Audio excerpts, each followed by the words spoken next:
on episode 3 of the TK Boxing Podcast. A super middleweight that's fought the likes of David Benavidez, inspired both Canelo and Jaime Munguia, who now trains out of the Wildcard Gym here in Los Angeles, Mr. Ronald Reckless Ellis. Thanks for coming over, mate. Good to have you with us. So you've just come from training at the Wildcard. Yes, sir. Fresh off of training. Just happy to be here.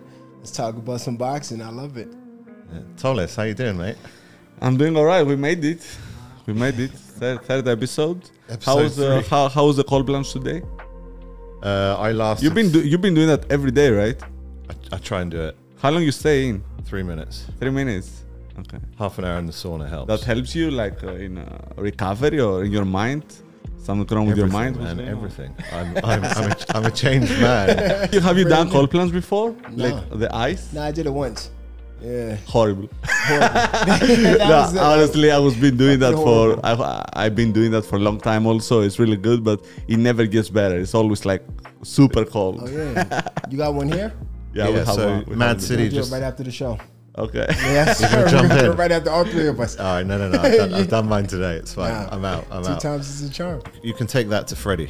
Yeah. A little cold punch. Yeah, we gotta get it over there. Yeah, old school there, bro. There's no cold plans. Old There's school. no Yeah, like this. Road work in the morning. Stretch out. Come Hard back for work and sparring. stretch. Come back. All right, boys. Well, let's talk boxing. That's why we're here. Let's catch up on the latest fights that have happened. Lomachenko versus your Greek/Australian friend George Kambosos. What did we think of that, Tolis? There are levels. That's what I think. I mean, I was expecting Kambosos to do a little bit more, but Lomachenko, it was really, really good, you know. And I think that Kambosos at some point he starts getting frustrated, and it got even worse, you know. It's just level of fighters. Even Kambosos said that, I try, but he's that good, and he's really good. He's really good. I think he's one of the best that ever did it, you know. So he's got to be. He's got to be up there, right? Picking angles, everything. It's one thing that happened when you lose from a fighter. When you lose a fight, immediately everybody forgets about you, forget how good you are, forgets who you are, forget what you have done, and already you're not one of the top fighters anymore. He's got to be one of the greatest fighters ever, right? Technically. Okay, he doesn't knock people out, but it's boxing. Hit it, don't get hit. Back to Mayweather. Don't get hit. Perfect. He picks beautiful angles, punches and bunches. I love him. Who you guys think he will fight next? Who, Lomachenko? Lomachenko? Yes. Oh man, I want to see him with my boy Shakur. I want to see him in Shakur, man. Same thing with Shakur. He had a bad performance. Everybody says he's a bum. They count you out. That's crazy. Boxing's the scariest sport, man. Yeah. We over there shedding blood, tears, and sweat every day, and they don't see that. They just want to see you. If you don't look the way they want you to look, they count you out. I saw Shakur live in Atlanta 4 years ago when he was just coming up. I saw him fight Herring. Jamal Herring? I remember that was a good fight. That was that's when he put the, because he didn't want to box and stuff. He stood there and fought him a little bit. Yeah. That was the first time I was like, yeah, this guy's... He's the real deal. Yeah, he's the real deal. I know him for a while. Moving on to another fight that's coming up. You have a vested interest in this guy, Deontay Wilder. Do you want to... Yeah, so actually 2 days ago, I did you see that, Ronald? I posted also Wilder, he was using our backmates, which I was really surprised. I was really happy at the same time because to see this kind of fighters using your brand is a big deal. At the same time, we prove that we're trying to bring the best gear for the fighters, and this time he looks more focused than ever. That's what I think. We'll find out. He's fighting Zhilei Zhang on the 1st of June. It's Riyadh season. Now, let me just quickly tell you a little bit about the card itself. Yep. It's Matchroom versus Queensbury, 5v5. Oh. So it's the first time 2 promotional companies have picked fighters against each other. I like that. Right? So they did this kind of unveiling ceremony where no one knew who... They chose the weight divisions, and then each promoter got a choice without knowing who the other one was. First pick, I like First it. pick. I like it. And Eddie Hearn at Matchroom chose Wilder as his First pick, heavyweight. you mean they didn't know who they're gonna face? They They just didn't know who they were going to face. They Oh, knew the they weight. just had the weight division. class, and they throw a fight. Yeah. I kind of like that. They gotta start doing that with everybody else. It's They like better take notes. ready for anybody, right? Yeah, I love it. Well, this is it. It's that Saudi Arabia money coming in where they're basically turning it into the UFC. They're saying, fuck the belts. I want to see these fights, and I'm going to pay enough money where the belts are irrelevant. Yep. Like, let's just put these guys together. They're kind of like, Let's see who's the best. yeah. No, it's good. It's like a pickup game. It's kind of like their last chance, both of them, right? You know what? With boxing, I hate that last chance stuff because I feel, you know me, I'm in the gym. That last chance to be on the big stage, but you always can come back. I feel like it because Zhang, anything, you know, with the age and all that, it's Yeah, yeah. I'm lost. Well, how old are you now? 34. My and knees how- hurt. Yeah, how are you feeling? God damn. how's the But I body? really feel young. I'm in there with the young boys. I started saying, like, once these young boys start beating me up, then it's like, all right. But no, I'm whooping them. You're doing it more right, you know what I'm saying? And you're taking care of your body. When you're young and reckless, you just, I could do this, I could do this, I could do this. Now you're doing it right.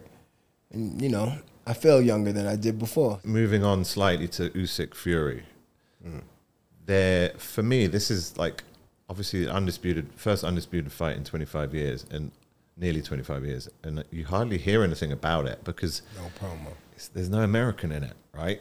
There's no like real interest. I mean, there is interest, but you know what I mean? Like, Yeah, I didn't look at it like that. You're right. Because if it was American, they would have had it boom, and they would have had billboards everywhere. it True, would be the true. biggest fight. I mean, it was Holyfield Lewis was the last one, 24 about odd it. years.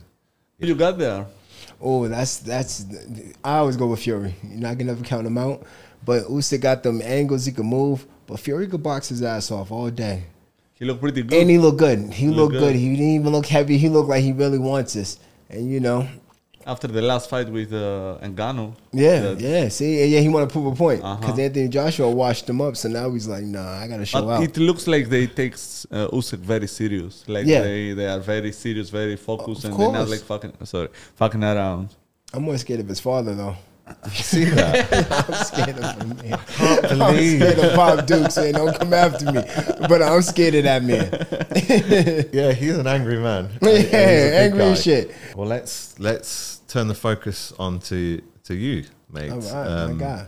Thanks for coming on. Like we said, you know, really, really pleased to have a real boxer. No offense, Tullis. Hey, damn. son. Another real boxer. There we on go. the podcast. There we go. I love it. I love it. Cut that. Yeah. Cut it. Edit. It's yeah. Let's you know, we like to start from the beginning. We like to hear how you got into boxing, and then we'll kind of work our way into kind of what you're up to at the moment. But All right. Starting off, getting into boxing was probably like every little kid's story. You know, growing up in a little bad neighborhood, you always fight. Then they told me like, hey, my uncle, he actually fought in Chicago, Theodore Ward, and then he was like, hey, you know, you can get paid for this. I'm like, you can get paid for fighting. I'm doing this shit for free. But then we just went into the amateur program. I went on, it was a spot called the Linway. I got in there. You know, I thought it was like the coach said, oh, you're a natural. I'm like, oh, this guy's just trying to get my money. Like, you know, like then I fought my first amateur fight. I actually lost my first amateur fight. okay, Because I forgot about the points and all that good stuff. It didn't make sense. Can I interrupt you? How Yeah. long you have been training with your first coach? My first coach, he's still with my little brother till this day. All right, Yeah, so yeah. that's my point. I feel like your first coach is the most important coach because you develop the fundamentals. Of course. Yep. And then coming to that, I was fighting lefty my first amateur fight, my first 2 fights. Then they asked me to sign something, and I signed it. They're like, yo, you're a righty? And I'm like, yeah. And then they're like, well, that's how they taught me. Like I was fighting lefty for the first 2 fights, and then I switched. So, you Oh, know, wow. I tend to switch a little bit, but I lost my first amateur fight because I'm thinking the kid's bleeding, he's running from me, I'm winning. The kid's tapping me, running, I'm like, this ain't making sense. Then they gave him the win. You know, as a kid, you're like, yo, I'm done. Then I came back and fought the same kid, stopped him in the second round. Then I said, you know what, let me just run with this. Fought a little bit. I was always in and out playing football and all this other stuff. Then when I really started taking it serious is when I won 2010 National Golden Gloves. because it was the tournament. I went up there with my little brother. Everybody thought my little brother was gonna win. I was always hanging out, getting into trouble a little bit, and then they counted me out. They was like, "Oh, you're not gonna win." My little brother, sorry, Sheedy, but he lost the first night. But it was close. I thought he won, and then every night I started winning, and I didn't think I was. Everybody counted me out, so I didn't think I was really gonna win. And so you weighing every day. The first day, maybe you didn't have the pressure of winning, and exactly, you were winning. yeah, you were I like, think I that do it helped for me a fun, lot. and That also helped me. I was there you were for fun. talented, obviously. So exactly. So, long story short, you weighing every day. So the first day, I didn't think I was gonna get past the first day. So right after the weigh-in, I'm eating, having mad fun. I stopped the first kid. I'm like, shit, man, I gotta weigh in tomorrow. So I'm outside running. The whole tournament, I was more focused on making weight. 165, 168 my whole life since I was 14 years old. I fought Golden Gloves probably 18, 19. But amateur career, 152 and 65. I fought 78. The thing is, like, when you fight, next day you have to weight in the same weight, right? Yeah, you can't go exactly. overweight. You have overweight. So you cut weight for a week or 2 weeks, whatever is it, and then every day you have to weigh in the same way. So every day I was cutting weight again. Right after the fight, my ass is out there with a trash bag running to lose the weight for tomorrow. Yeah. But you are closer to your goal because you are winning, so it's getting easier and easier. It was getting easier towards the end, but the first night I counted it out. I was like, I'm just here for fun because everybody, even my friends was telling me like, yo, you're fighting the best people in the country, bro. You don't really do this. And I'm like, you know what? I'm just going to go for the trip. I feel also that maybe you got in the mindset that, you know what, since we're doing that, we're not just playing around. We go there and we're trying to win. Yes, we fight. And then once I see my little brother lost it, flipped the switch. I said, oh, yeah, it's go time. Okay. So I got all the way to the finals. I fought Terrell Gachet. That's my boy now. Shout out to Terrell. And I beat him. The funny story with that, I wanted to do the Olympics. And then Terrell ended up going to the Olympics. The guy I beat in the Golden Gloves. Him and Jesse Hart fought, but I went to Puerto Rico and they turned me pro. What age did you switch from amateur to pro? 21. You were saying your first fights, you were basically fighting like a pro, essentially. The other guy was tapping. And you're hurting him. Exactly. See, you caught amateur. That. Yeah, definitely. So you were naturally more suited to the pro game. For the pro game. So that's why I didn't really run through continue the amateurs. Once I won that Golden Gloves, I was like, you know what? Go pro. I went out to Puerto Rico. I was training with a couple of people out there, same coaches. I moved to Puerto Rico, actually, lived in Balmón. Then I just said, let me go pro because I didn't want to do all the tapping and all this weird stuff. But I would have loved to travel. So who did you turn pro with? How did that happen? Happened by accident, actually. Because I was getting ready to go back home and just, continue my little amateur career. And then in Puerto Rico, the same coaches, the Rivera brothers, they had like a Max FC show. They was doing UFC and all this, but they was cool with the boxing commission. And then they was throwing a boxing show. They said, you want to go pro? I said, yeah, why not? And then I went pro. It was like some overnight shit. So what was that like? The carrot though, the money, was it the money? The no, thing? It wasn't the money because I didn't really get shit. It's sad to say on this podcast, but I didn't get nothing. Probably like $1. Well, you're talking about like in the beginning of your career, right? Yeah. But did it got better? In a sense of like, because people think that, oh, you are a professional boxer, probably you make tons of money. But what I realize is that we're talking about only for the top 10 guys. Selected few. And if you're not even smart enough, if you are top 10, if you're not smart enough, you're still broke because they spend their money, or you pay your taxes, you pay your team, and you're not making money. So back to my question, like, do you make money or no? Like coming off of my amateur career, I was thinking like, yo, I'm gonna go pro. I just won national Golden Gloves. I made it. I just won national Golden Gloves. I should get a big little signing bonus. It didn't work like that. I fought for shit. I fought for probably $1, bro. I swear, $1 on the contract. It was crazy. So it took me a little bit. So I fought a couple fights. I fought 2 or 3 in Puerto Rico. Then I moved back home, and then they put me with Robert Garcia. And Robert Garcia got me connected with Top Rank, Cameron Duncan. Rest in peace, Cameron Duncan. That was my first manager. And then it was like, I made it. You're fighting 4 rounds, getting a couple $1,000s. You're like, wait a minute. If you turn the time back, what you would change in the management aspect? Because I believe that, probably maybe your managers, your promoter, they didn't handle right the situation, right? Yeah. Would you change anything? Oh, yeah, I'll change a whole lot. I'll change everything from scratch. Really? If I could, yeah, definitely. Just the way you set it up, the way you pick the wrong people. You know, everybody's not out for you. It's a scary game. Then you end up in your career doing favors for other people that benefit. You know, not saying anything, benefiting your managers, benefiting other promoters, but you're not getting shit in return. And then when you do lose, if you lose, they kick you to the curb, and it's scary. It's like, but I did this favor for you guys. I really didn't have to take these fights. And that's funny because the first time I ever met Mike Tyson, I fought on one of his shows. He came out here and watched me spar on my boy Chris Van Herden.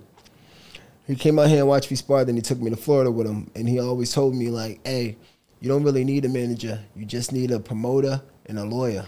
But then I'm like, that's easy to say, but I wouldn't be out here if I had a manager.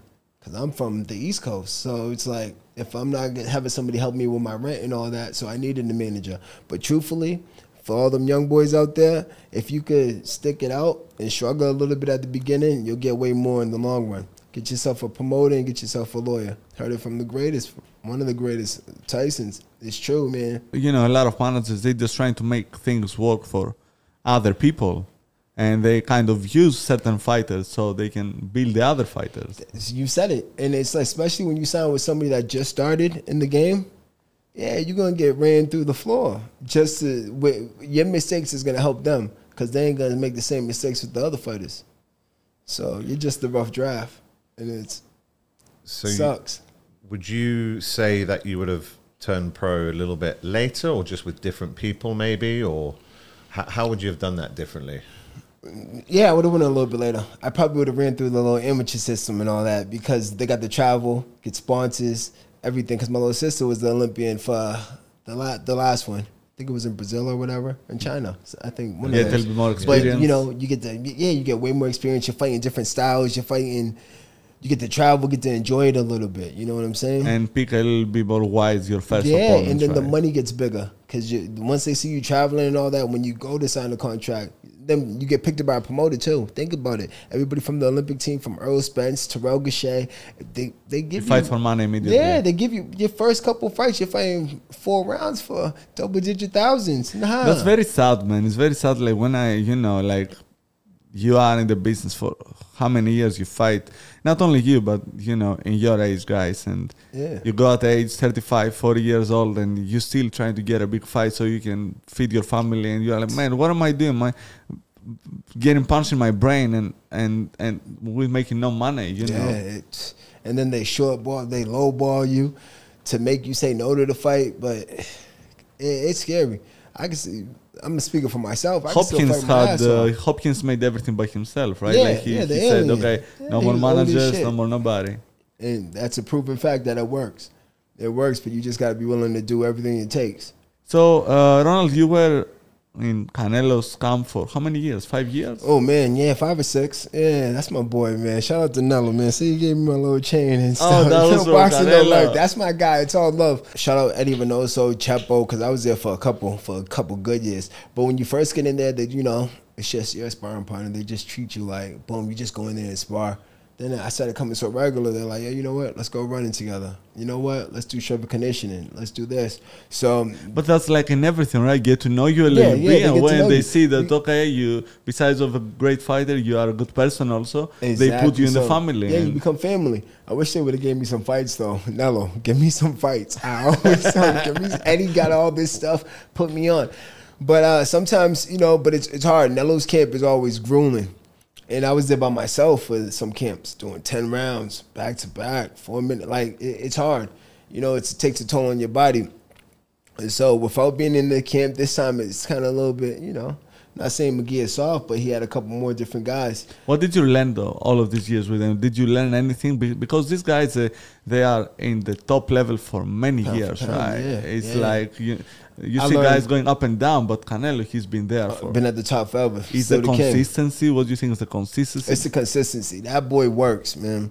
And he told me that. He always told me, just do something every day. Do something every... his little accent. Do something every day. I'm like, all right, I got you. He says even when he's on vacation, he does something every day. And that really opened my mind. Like, damn, I'm over here bullshitting. I'm over here taking days off. I'm not doing... I got to really work. No boxing, no life. He really lives by that. Yeah, but everything goes back to like at the end of the day, it's all about business, right? Like, Yeah, we're it's all good, about like we're business. still good, but you know, like everybody has to take their own way. Yeah. You said it. Definitely. Yeah. What do you think about his English? Yeah, no. His English is good. He be It's bullshitting. good, right? He got the swears down packed, but he got to learn how to use them. That's my boy. I be trying to teach him. I be trying to help him out, man. Shout out to Nello, man. Everybody over there. It's getting better. But you know what's crazy? I sparred McGee for the last fight, and you should see the hate mail I got. Oh, you're a traitor, you dirty bastard, all types of crazy Who's shit. that? Wait, from who? From everybody, from the fans, just because I was with McGee and he was fighting Nello, so they're like, oh man, after Nello opened his camp to you, but me and Nello got a real good relationship. We talked about it. Yeah, but it's business at the It's end business, of the day. and I'm over Because here at Wild Card. Canelo's team, let's say they were using you for their benefit. Yeah, so of now, course. like, you have to make your own choice. I got my like, own it's shit. not like, okay, you are committed with somebody. Exactly. It's straight business. You're sharing the same coach as Munguia. Exactly, that's how it was. So how do I look going over there? But yeah, that's my boy, man. Both of them. And McGee can talk English real good, and he's a crazy man because he never speaks English. He knows exactly what they're saying, and he'll still look at the interpreter. It's clever. I mean, Yeah, it's clever. It's what Canelo did at the beginning, right? but at the beginning, McGee talks better English What- than Canelo. It's fucking scary. Munguia talks better English than Yeah, Canelo? and you would never know. Really? But I told him he could get a couple more dollars and a couple more fans if he just spit out that English. How was the fight with Benavides? I mean, you were one of the toughest opponents that he ever had. Oh yeah. Yo, I fought my ass off. Shout out to Benavides. Like, he was putting hands on me. You know what? I hate Benavides in a way, but he made it good. You gave a great fight. Like that I was did one give of a his- great fight, but I should have trained a little bit harder. Like, if we're gonna really get into that, I was sparring Canelo. I was at Canelo's camp because, it was hard. I needed a couple of dollars, and Canelo always looks out for me. So that's one thing. So I went over there, but I'm sparring Nello. It's two different style fights. Nello throws, no offense, 20 punches around. Benavides throws 2,000, 200 punches around.